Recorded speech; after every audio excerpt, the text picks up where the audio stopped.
Hello, everyone.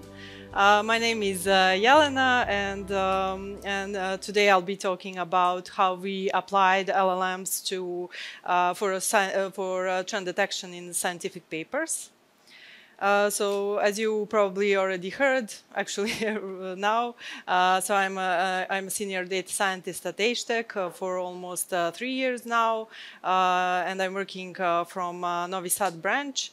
I have a really deep passion for machine learning and deep learning fields in general, and to be more precise, I like to work with computer vision tasks and image analysis tasks. But recently, so concretely earlier this year, I started exploring the field of large language models and its possibilities. So in my opinion, there's no better way to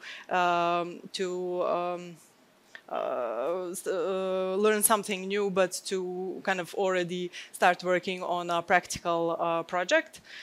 So it just so happened that my younger sister was brainstorming her ideas for master thesis at the University of Novi Sad Faculty of Philosophy, and I think this showed us a perfect opportunity to join our forces and to kind of combine our knowledge for this project. And this is how actually this project came to life.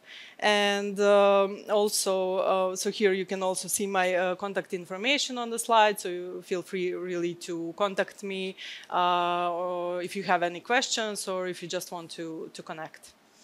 So with this, let's start.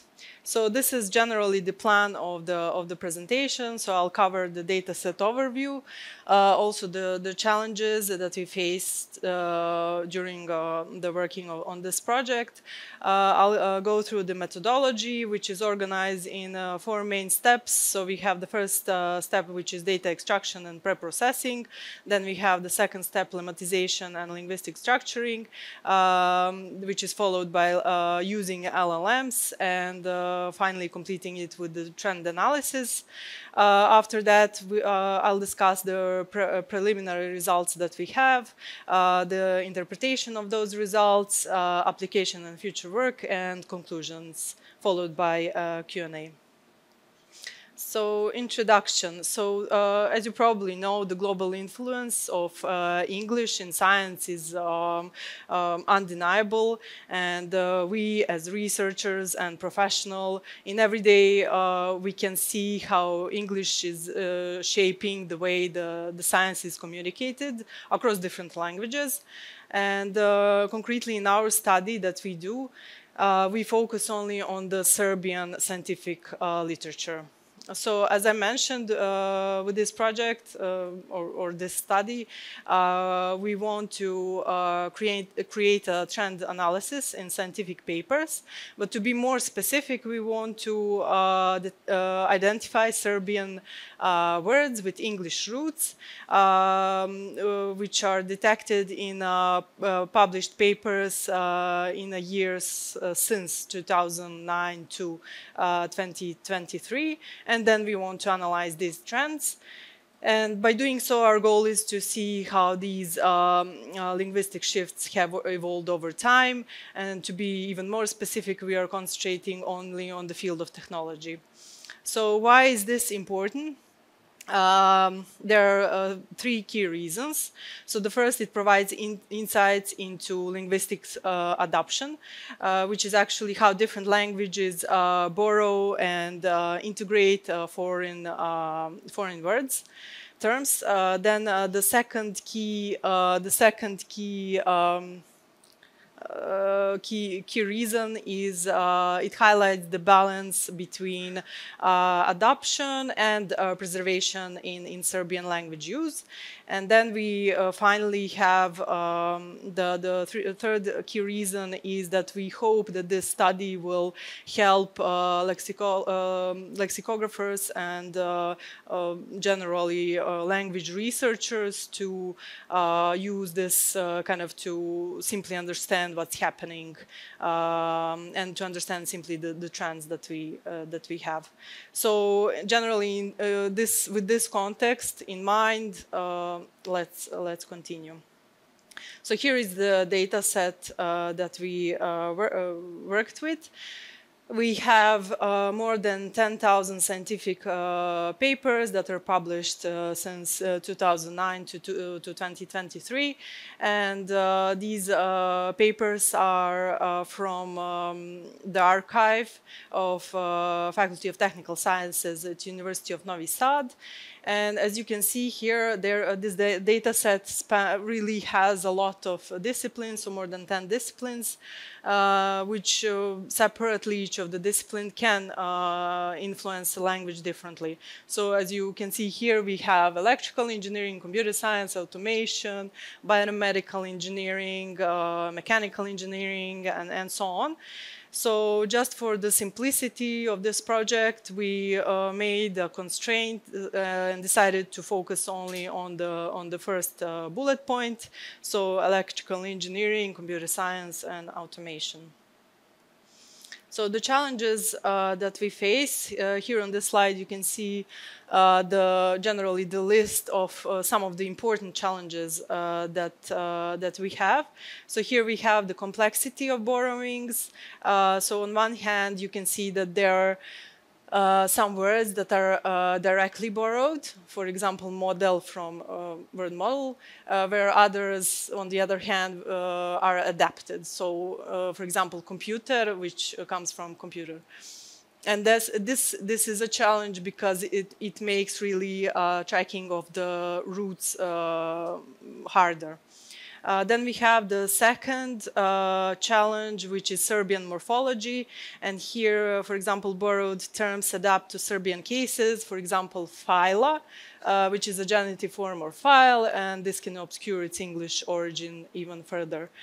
And on the other hand, actually, in addition, we have Serbian prefixes and suffixes, such as prekopirati, which means to copy. And one more challenge that we mention here is domain variation. So there are some terms that are frequently used in technology, for example, software or processor. And on the other hand, we have some words that have like temporal variation. So this is in a sense that older borrowings seem to be already Serbianized, for example, telephone. And on the other hand, we have recent terms like server, which really keep the clear English roots. So our goal for this study is to develop a detection process that is able to take into account all these complexities, and with the use, hopefully with the LLMs, we could solve this. So methodology. In the following slides, you will see 4 steps. So as I mentioned, we'll have data extraction, text processing, lemmatization, tagging, batch processing, and trend analysis. And here you can also see the tools and technologies that were used for the web scraping and PDF parsing, the part-of-speech detection, LLMs that we use, data analysis and exploration tools, and tools for visualization. So let's talk about now the first step, which is data extraction and pre-processing. So this step actually came with a lot of challenges. So first we needed to web scrape the content of the archive of the University of Novi Sad. That was fine, but then when we downloaded the PDFs and then parsed them, a lot of text was very hard to kind of split into sections. We were interested, for example, to split everything by authors, abstracts, content, literature, but it wasn't really straightforward to do that. Also, there was a lot of noise, so we had equations that don't really help us in this case, a lot of citations and so on. So we here we concentrated only on the main content of the paper. So we decided to ignore after the parsing. We decided to only concentrate on the content of the paper, ignoring the authors, titles, and literature section, and abstract as well. And this result, so the result of this pre-processing was a clean and well-structured data set, which was ready for a next step. So here we can see some of the basic statistics of the data set. Here we have, as you can see, we were able to extract around 2,400 papers. So keep in mind that if you remember, I mentioned that we had 10,000 papers, more than 10,000 papers. But as I said, we only concentrated on several fields, a few fields actually, and not all of the fields available there. And you can see that the highest number of published papers was in 2010, and also it was 2000, I think, 17, 18. Now let's talk about the second step, which is lemmatization and linguistic structuring. So the first task here was to translate a paper that were written in a Cyrillic script to a Latinic script. And this way we want to ensure consistency for further processing. Then we did tokenization, lemmatization, and tagging. So we split this text into tokens. In our case, the tokens were words. Then we lemmatize it, which means that we only want to keep the base of the word or its dictionary form. And lastly, we want to tag that with the part of speech tag, which is noun, adverb, adjective, and so on. And lastly, we want only to focus on the key part of the speech, which is actually nouns, verbs, adjectives, and adverbs. And this is why, and the reason why we do this is because they are the most prone to borrowing from English. In addition to this, we filtered out the words that had length lower than 3 characters and higher than 25 characters. And now we had a bit more structured data. After this processing, we ended up with around 3 million words, out of which 57,000 is unique. So here, take note that this is only the nouns, adverbs, adjectives, and adverbs, so not all the words. And also here we can see that the highest number of words, unique words, was in 2010 and also again in 2017. So it's kind of explained, if you remember in the previous plot, we had the number of papers published per year. So it kind of corresponds to that plot, and it can be explained in a kind of topic diversity. So probably we had more papers with a more topic diversity, so we expect to have more unique words for that year, and similarly for 2000, both 2010 and 2017. And after the pre-processing, we ended up with around, actually more than 29,000 nouns. And we can see that this is the highest number on this slide, which is actually explainable because usually in scientific papers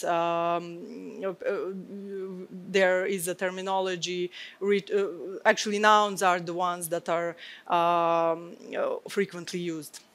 And then the second largest number is adjectives, which we have more than 18,000.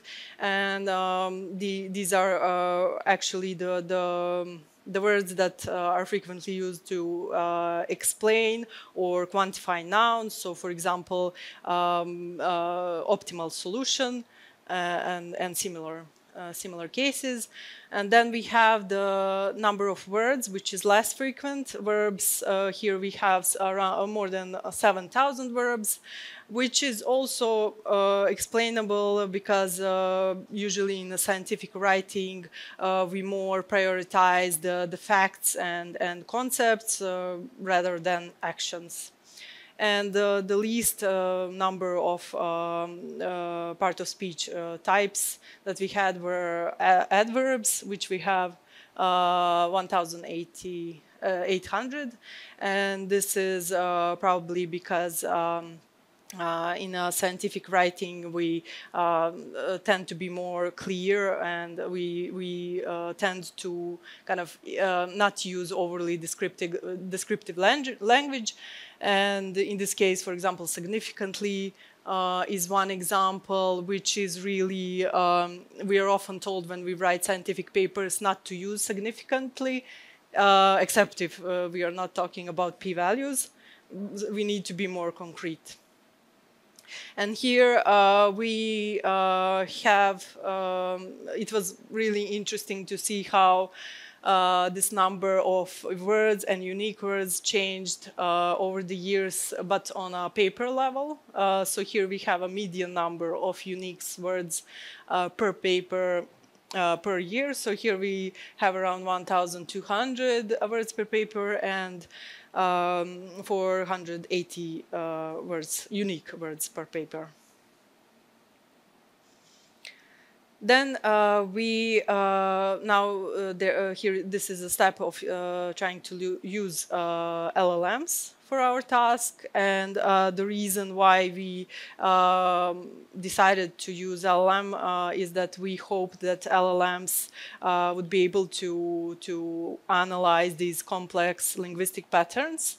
So here we, after testing several LLMs, we ended up using GPT-4, and because it provided the most accurate results. To create a prompt, we used meta prompting, and we also wanted the model to be more focused, which we did by specifying that, okay, you are an expert linguist assistant specializing in identifying English words, roots in origins, and in non-English words and non-English words.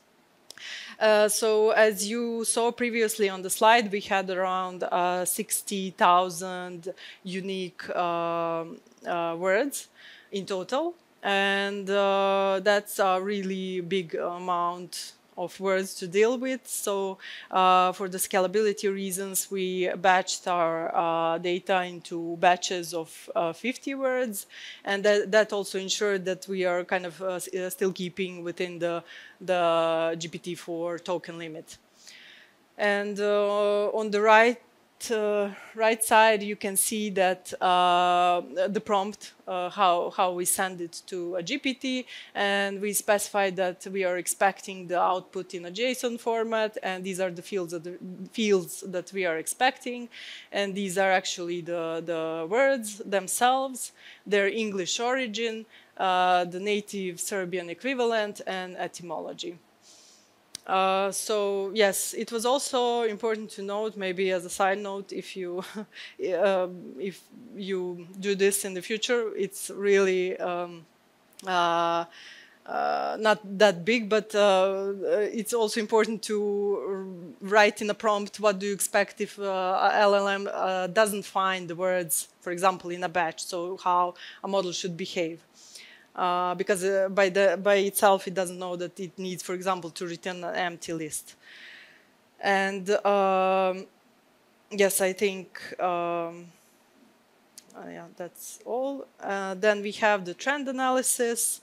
So in order to observe the words on a high level, we segmented the data by year, but then we were interested to kind of see the individual paper variations. Then we segmented our data by paper and then aggregated it by a year, by a publication year. So in this way, it allowed us to track how English-rooted words evolved over time, so whether their use increased, decreased, or remained steady. And we hope that with this approach that we provide a clear understanding of the results that we get. And now I'll go through the results. So again, similar plots before the final results. So now similar plots, but now only visualizing the English-rooted words. We found that, if you remember, we had 3 million words, but now we ended up with 450,000 words, English-rooted words, out of which 3,400 were unique. Then it was also interesting to see per paper the uniqueness. So we had around 170 words unique per paper. Actually, not unique, but words per paper. And then unique were only the 55 of them. So preliminary findings. So here you can see that we have. On the plot, you can see the Anglicism saturation of unique words over the years. So Anglicism saturation is something I missed to introduce in a previous slide. So that's actually the total number of English words with respect to total number of words in general. And the value can range from 0 to 100, where 0 means that in a paper there was no English roots detected, and 100 means that all words used for writing that paper were English-rooted words. So here we can notice that the slope is going upwards, which kind of reflects also that we are under the influence of increasing the use of technology and fields like emerging fields that are recently kind of started to be kind of more frequent, like fields of artificial intelligence, information technology, and so on. And here we can also see that's notable in the parts of the first high slope, and which is around 2015, and the second, which is around 2023. Here, the peaks are around these two times. And what is also maybe important to notice is if we look at years 2014 to 2023, we can see almost that there is kind of it gets a bit balanced between the use of English terms and Serbian alternatives. So this may indicate that Serbian technical language is able to kind of trying to find a balance between adapting these English words and still preserving its native terminology. And then again, if we want to be sure about the previous trend, we go more into individual paper variations. And here the slope again is positive, but not as steep as the previous one. So this might mean that even if on a yearly level we have the rapid increase in use of English-rooted words, here if we look at each individual paper individually, this might suggest that we kind of that the people that are writing the papers, they have some consistent patterns in writing. So also here, the peaks that we notice here are at 2017-16 and 2020. And what was also interesting to see were the words that actually affect this slope. So, okay, the slope is going upwards, but which are exactly the words that are kind of main contributors to that. So on the left side, you can see the top 5 words that are kind of positively influencing the slope to grow. And those are the popularan, evaluacija, focus, token, in training, which can be explained by, for example, evaluacija and training are the words really frequently used in the field of AI. And then on the other hand, we have the top 5 words that are kind of contributing to the decrease of the slope. And these are definisati tip, signal packet, and realizovati. Then we have another plot here. We can see the most frequent English-rooted terms in the papers. So their size corresponds to their frequency in the papers. So we can already see that there are some general technical terms like aplikacija, model, signal, code, and baza. Also, there are some system components like klasa, componenta, server interface. Also, we have some of the words that describe actions is definisati, implementacija, and testiranje, and other frequent terms like algorithm, technologija, software, protocol, sensor. Additional interesting plot that was maybe also exciting to see was comparing 2 words that have similar meaning, but they have actually the same meaning, but are written differently. So the first one is computer, which is actually an English-rooted word, and then računar, which is really a Serbian word. And then we can see that computer, the use of computer has increased trend over the years, but still računar is the one that's still dominant in the use. But it seems that they will meet soon. Also, I won't go into much details in the following slides, but we did also comparison on different pairs of words, and here you can see the results for browser and pretraživač, the file and datoteka, video and snimak, I web. Web. So interpretation of these results. So we can notice that there was increase in English-rooted words in a Serbian scientific literature, and that can be explained because maybe Serbia is becoming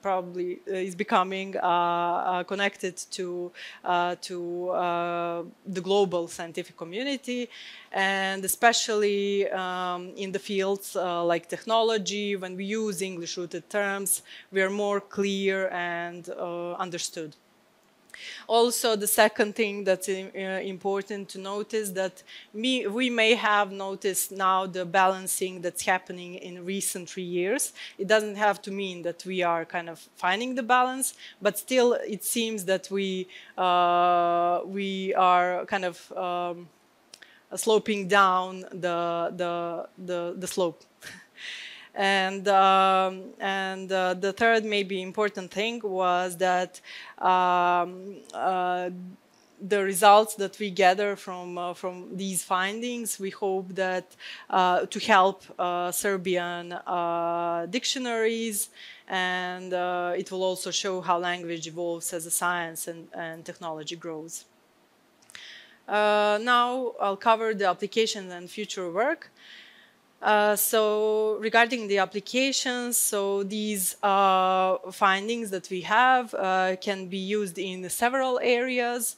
They can help in teaching. They can also help, as I already mentioned, in creating, adding new words to Serbian dictionaries, and also we hope to help these translation systems to kind of do a better job in translating English borrowings. Then regarding the improvements, we have a few key areas here. So the first one is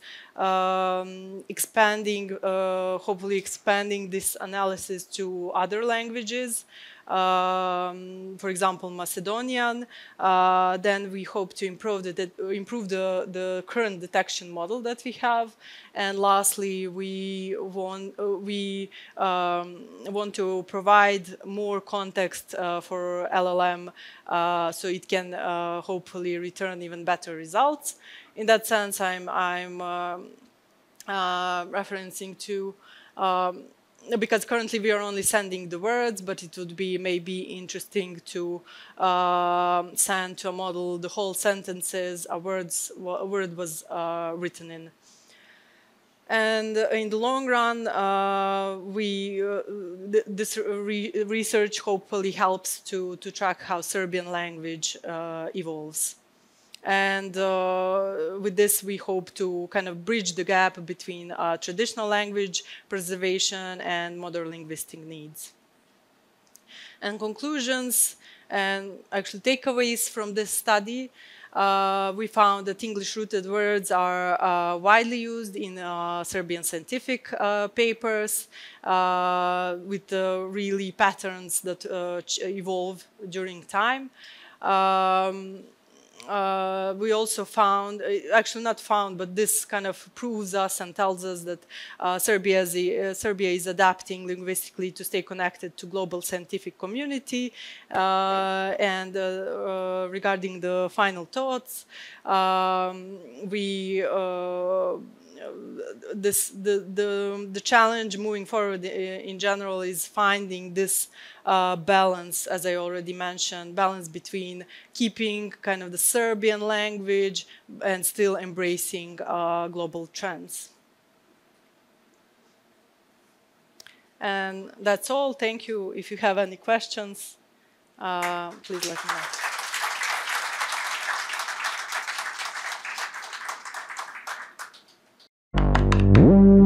HTEC.